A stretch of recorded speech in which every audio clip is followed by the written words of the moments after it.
Hey YouTube, welcome to my video on early league investments and strategies. I'll be going over a few different things such as how to maximize currency. I'll be ranking them on casual to sweaty, and just a reminder to focus on fun. So for maximizing currency, it'll be things like first week strategies, investments, just to help you snowball to more currency. For casual to sweaty, this is based off of basically mapping time versus hideout time and how much you need to think, research, versus just being a super no-brain. And finally, just remember to focus on fun. Only do as much as you think is fun. Don't do more than that because PoE is a game, it's not a job. So we will be covering casual tier strategies, and then mid-tier strategies, and then finally the sweaty tier strategies. So casual tier strategies, these are focused on mapping, plus a small amount of smart buying. So the first one is investing in stable items. In any league, these items will grow in price as the league continues. So it's slow growth, but very low risk. These items are anything mirror related, so currencies or cards, and anything Hinokor lock related. So for the mirrors, we have Mirror Shards, House of Mirrors, The Immortal, Unrequited Love. For Hinokor's locks, we have the Slumber Beast and History.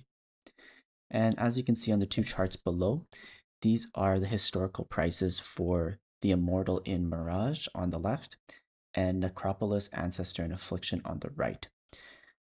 The prices typically start off at around 3 to 4 divines, and it slowly raises up to double or triple that within the first week. From there, the growth generally slows down, but it is a gradual climb as the league progresses, and you can sell it off at any time. Next are semi-stable items. The first one is Mageblood. Mageblood related div cards are generally good, but it does have more fluctuations from league to league depending on the meta farming strategies. So, for example, Mirage introduced volatile Val Orbs, which help keep Magebloods at a steady price all league. In previous leagues, Mageblood prices would drop around week 6 or 8, but because of the volatile Val Orbs, as well as a few other factors, it stayed steady. Also, there was the farming meta shift to Damnation div cards, which probably helped keep the prices stable as well. Then we have the div card Damnation. This became a meta farming strategy in 3.28.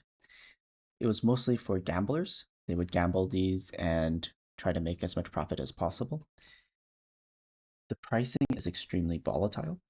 It ended up peaking at about 1,000 divines at mid-league, and it dropped down to about 75 divines afterwards, and then it popped back up to around 600, 700, and just went back and forth throughout the league. So if you are okay with more risk, this can be a really good investment and just generally fun to gamble.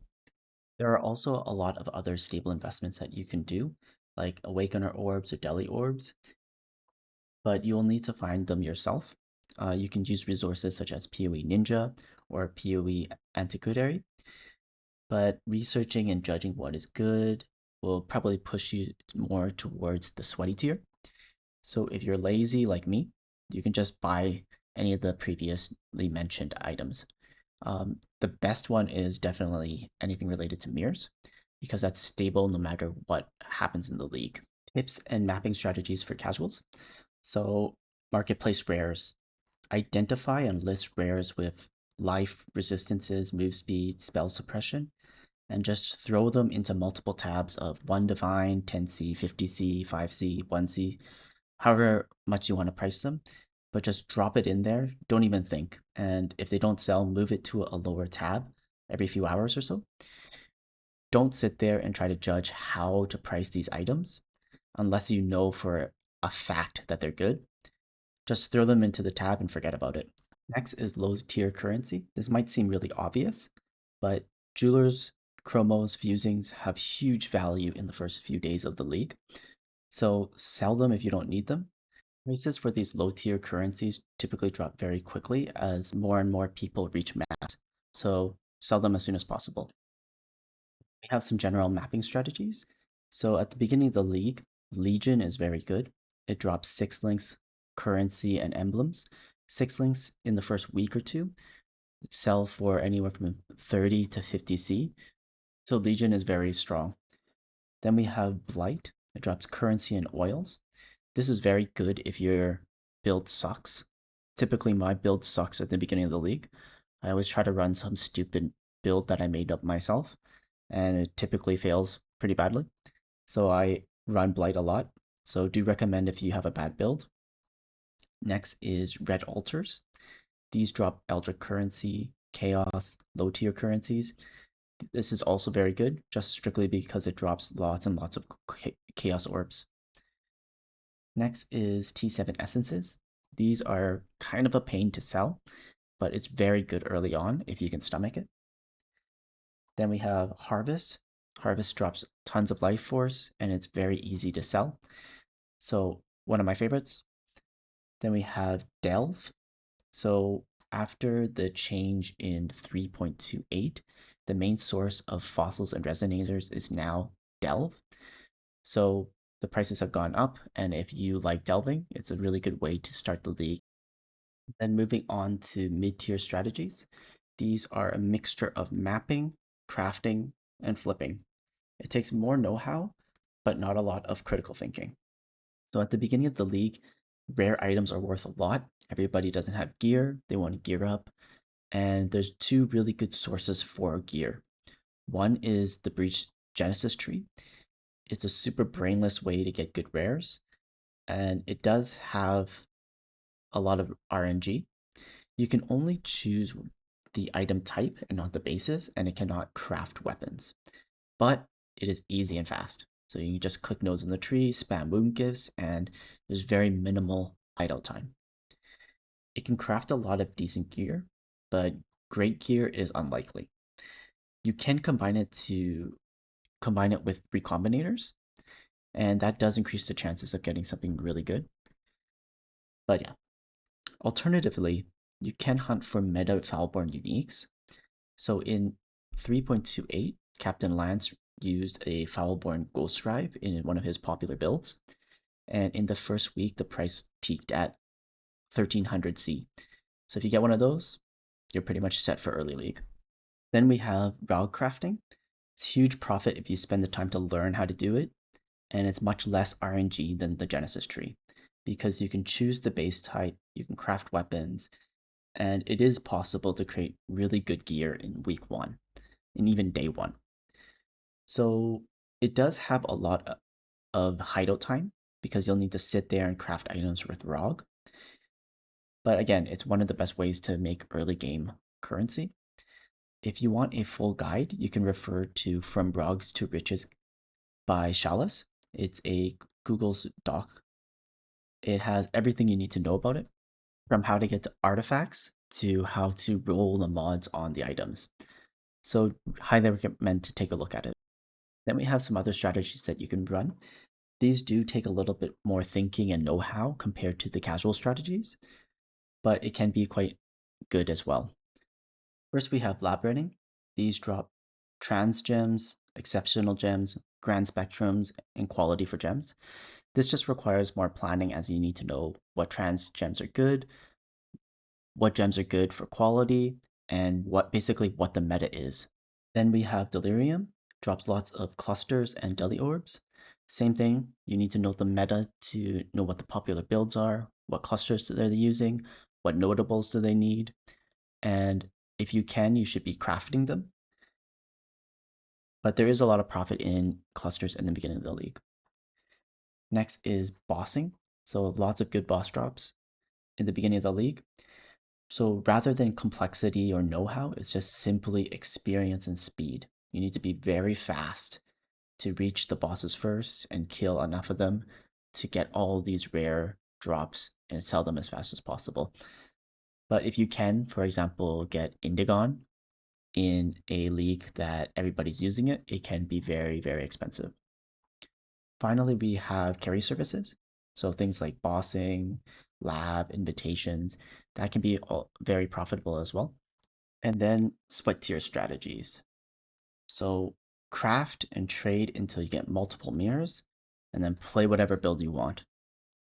Then we have crafting. So starting from simple crafts, these are all super simple, but extremely time consuming and boring. So lots of potential profit because people don't like doing these crafts. So flask crafting, basically just alt spamming until you have good mods such as charges when hit plus another T1 mod. Or once people have mage bloods, you can start crafting mage blood flasks. Next is cluster jewel crafting. This can be very profitable in early league, but again, it's just boring. It's either alt spamming or harvest spamming, fossil spamming, just again and again and again, but it can be very profitable. Then we have adorn jewel crafting. This is most likely later in the first week, maybe even in the second week. But once people are running adorn builds, crafting for adorn builds is very profitable as well because it is absolute pain to roll these jewels. Then we have more variable crafts, so T1 bases for recombination and elevated influence mods. This is basically alt spamming until you have a T1 mod on a base and then just selling it as it is so somebody can recom it, or you can recombinate it yourself. Again, some mods will be better than others, and you might need to have them on the correct bases. And on the influence mods, it's the same thing. You're just rolling for a specific mod and then trying to sell that afterwards. And then on the RNG and gambling side, you can make a lot of profit with recombinators, but it is higher risk as you can lose everything. So this can be something like increasing eye level of popular bases, such as Cord Bells or Twilight Regalias. So what you want to do is recombinate a low level good base with a high level any base, and then pray for the high level good base to be remaining. Then you can split it for maximum profit. Otherwise, you can do general crafting like recombining two T1 mods together and then doing the same thing on another one, and then recombining those together for three T1 mods all in the same item, and have like a really good bow or a really good ES chest or something like that. You can also try to move exclusive mods to better bases. For example, breach mods from Grasping Males onto a Twilight Regalia. Depending on the meta and the mods, the values will be different during the first week. Might not even be worth very much during the first week. But for more information on Recombinators, you can see the PoE Wiki. They have a good article on how they work and how to use it in general. There used to be a really good Reddit article, but unfortunately that has gone down. So you can just use the PoE Wiki. And then finally, we have the more complex strategies. So Giga crafting really expensive items. So this you need to just learn how to do it by yourself and how to make the items and then make a lot of them for meta builds. Requires your own research and every craft will be different. My advice would be to find what the top streamers are playing, what the most popular builds are, and try to craft the best in slot items for those builds. I personally cannot help you out there. I'm never playing really meta builds, and I don't really craft super high-end gear. Good resources for this would be the PoE subreddit. It has lots of people doing item showcases. You can search through the histories and just look at items that you might want to craft. And as a rule for the subreddit, you have to give a step-by-step guide on how you made the item. So that's a really good way to learn. Also, you can check out SebK or Spicy Sushi on YouTube. They have really good walkthroughs on how they build super big giga items, and it's quite entertaining. Do recommend. So trading, starting from the middle here, arbitrage. Arbitrage is basically trading money plus X for more money. Typically, X is time or effort. So in PoE, time can be something like buying lots of an item during a low period, for example, a weekday, and then selling during a high period, i.e., the weekend. So, based off of that, you can make a small profit from that. Or you can look at it at a longer scale as buying at the beginning of the league when, for example, mirrors are only 100 divines, and then selling it a few weeks later when mirrors are worth 300 divines. Same thing. For effort, this can be buying div cards in bulk to turn in. For example, a full stack of union cards right now is 17.5, and it gives 10C, which sell for 47C. So if you sit there and just turn in union cards, you can basically be making triple your investment. And there's tons of these div cards that can make profit like that. It's just a matter of going out and finding them. And then finally, there's market price spreads. So if people are buying a particular item for 90C and sellers are selling it for 110C, there's a 20C spread that you can take advantage of. So you can set up a buy order for 95C and sell orders for 105C and still make a profit for that just in between margin there. And then on the left side there, this is basically an extension of arbitrage, but looking for high value items when they're cheap. So buying things like good watcher's eyes, synth items like +1 charge rings, explode items, or stacking items. Also experimental bases like simplex or helical rings, and lots of other things. At the beginning of the league, they start out cheap, and then they'll slowly get more expensive as people get into higher tiers of endgame and want to min-max. This is sweat tier, basically because you need to have a lot of knowledge on what will be good, finding it cheap, and then having money at the beginning of the league to buy it. So you can't just do this straight off. You have to kind of have a good bankroll before you can start doing that. And finally, do look at historical data, as most leagues will follow similar trends. Just know that the current league will destroy a different part of the economy. Based on the content review and the initial first days of the league, you should adjust the strategy. For example, in Keeper's League, the Genesis tree just spat out so many fractured items and good rare items that it destroyed the fracture base market, it destroyed the rare item market, and it destroyed rog crafting. So we don't know what's going to happen in all flame yet, but it might affect it, it might not. So just keep watching and then adjust your strategies. But that is the video. Just remember to prioritize fun. It's a game, it's not a job. So do as much as you find fun. If you really like trying to make multiple mirrors, that's fine. Just keep doing that. But if you are sitting there crafting and making flasks for 5 hours straight and you hate the game and you hate your life, stop doing it. Just map. You don't need to sit there and try to make a ton of money. It's just a game. You can still enjoy it without being ridiculously rich. So yeah, don't stress too much. Just enjoy. And if you like the video, please subscribe. If you have any questions or ideas on how the market will move in the next league, let me know in the comments. Would love to hear from you guys.